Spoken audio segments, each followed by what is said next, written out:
Silapha iKanana High School malunga nemeko yabantwana. Abantwana abangenazitoilet, iitoilet zabo zikumila kunje, and ke ngoku kudala kuthethwa ba kucelwa indlela benzelwe iitoilet, but akho nto ivelayo. Ngoku noko kudala ngoku silindile, asifumani mpendulo. Sithetha ke singabazali babantwana nabahlali, singabahlali balapha eNdlambe.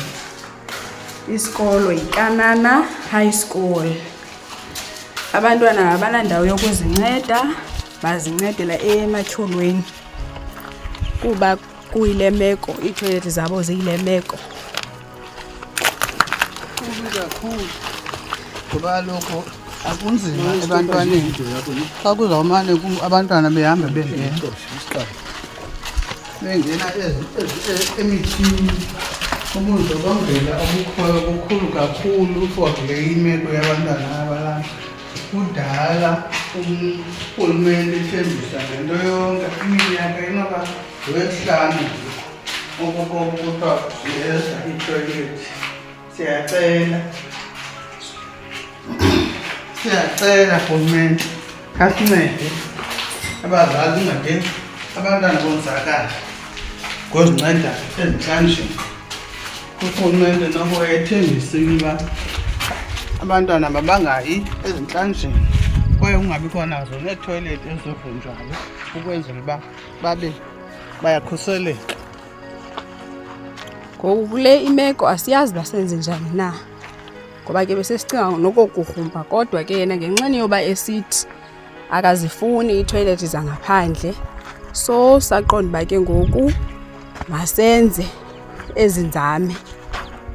Noko kubi xa kunjena, kubi kakhulu.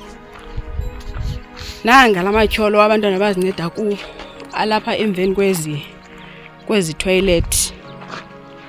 Ngala kubekho nezi ke ngoku iitoilet ziyiphithi, but ke ngoku kwakuthiwe akazifuni ezi toilet, mazidilizwe zingabikho kwalapha esikolweni. Zike ezi kuthiwa azifunwa, zikumila kunje. But ngoku abantwana basakwazi ukuhlala because kukho into ze-infection ngoku. More special abantwana abangamantombazana abakwazi ukuchopha apha kwezi iitoilet. Zinje naphantsi akusekho nto kuyiyo kunjena.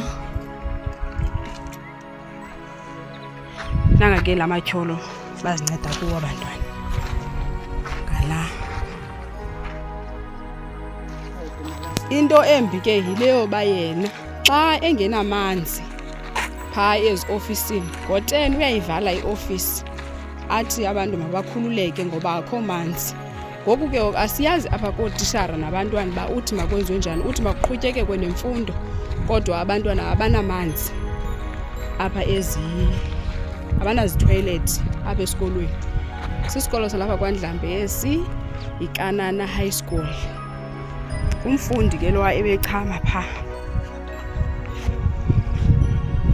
Lapha ngaphandle kwezi toilet zenziwe iinzame zoba makhe zilungiseke, kodwa ngenxa yoburhulumente imali engayikhuphi kakuhle for ulungisa iinto zesikolo kuye koyisakalwa phakathi. Amanzi awakangeni ngaphakathi.